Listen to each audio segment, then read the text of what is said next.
Hi everyone, welcome to my channel again. In today's video, I wanted to talk about the first two steps in reaching the highest meditation form. The first two steps which Patanjali has talked about in the Yoga Sutras of Patanjali. They have their own mystical powers attached to it.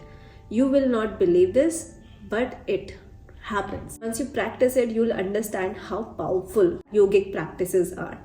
And anyone can follow it. You just have to have good intentions in yourself. So let's begin.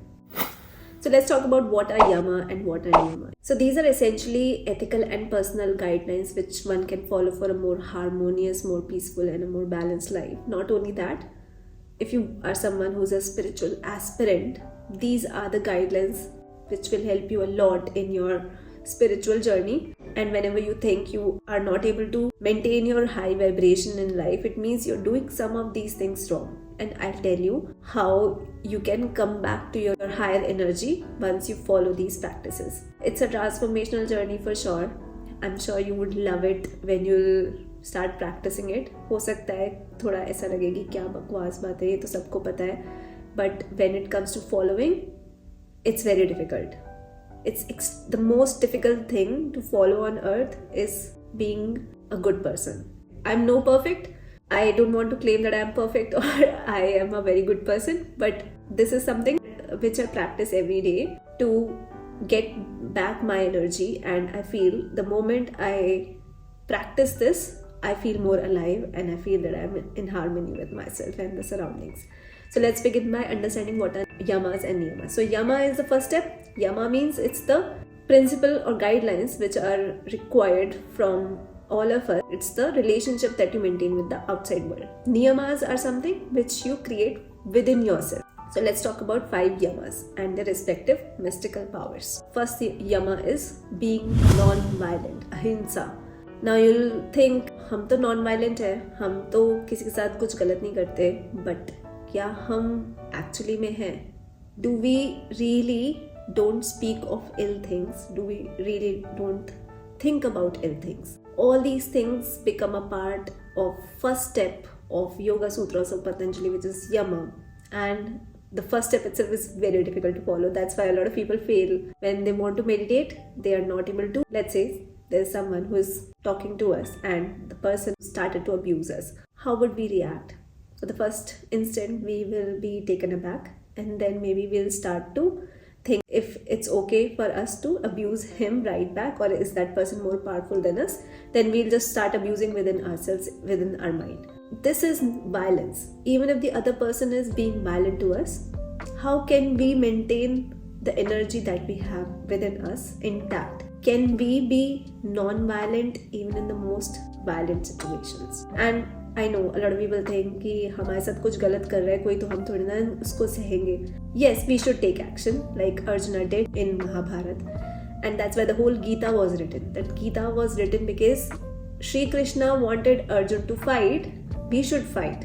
But what was the message he was trying to convey to him through the whole Bhagavad Gita? He was trying to convey to him that whatever action you take, you don't take it for yourself, for your own sake. You take it for the sake of God. Again, it might become a little difficult to understand, but let's think of it in this way. If the whole universe is created by God, the good and the bad both are created by God, why would God create bad things? That's the first question which will come to our mind, right? Because through bad itself, when we see the bad things, we'll understand this is not what we have to do. We have to become good. And once we face challenges in life, once we see violence in life, we will know what are the repercussions of being violent in nature. And that's why the bad is great. That's why there's this yin and yang theory. And both of these things together make us a whole person. So we have both the things within us. Although I'm talking about a little bigger picture here, let's take a smaller fight which we have against, let's say, our relatives. Is that person that you don't like not created by God? He has the right to live, right? He is created by God. Then why would we think wrong about that person? It's our incapability to not understand why the bad is created in the first place. And that's why we are kind of in the loop of material energy. But once we break that material energy and we come out of it, we'll understand the bigger picture, and that is when we'll take the road of non-violence.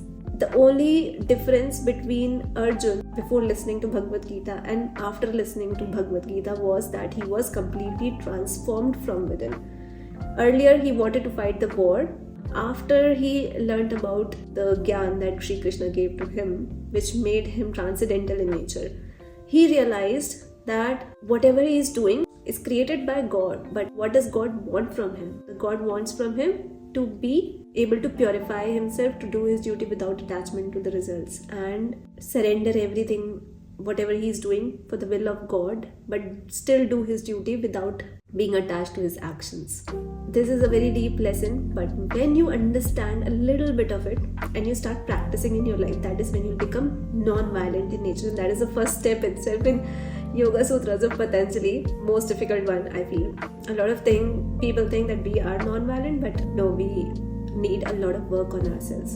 And if you think that I am non-violent in nature, I also struggle a lot, but I think now I'm able to catch myself whenever a wrong thought is arising in my mind, and I try to subdue it with something positive, because we all are human beings capable of doing a lot of things, but we need to know when is it that we can stop ourselves, and we have the power to control our mind and our thoughts. So what is the mystical power that we will get if we become completely non-violent in nature? Our aura will become very peaceful and nobody can harm us. Can you believe this? So these mystical powers are something that I'm not talking out of the blue, or I'm not created it myself. It's written in the कौन सा पद? कौन से पद में है? Why would you trust Yoga Sutras of Patanjali? So it said that Maharshi Patanjali itself is a reincarnation of Adisheshnag of Lord Vishnu. One way is that we believe in it. The other thing is we don't believe in it. If we want to believe in it, then let's try to follow and see if it really works or not. I've seen that things like these really work in our lives, and I've seen a lot of changes happening around me, even a lot of mystical things happening around me. So I feel that there is something which is more powerful in play. We are just the instruments in the hands of God. And I feel these scriptures and all these old texts which are written, which has a lot of wisdom in it, should be used for our betterment, for the whole society's betterment.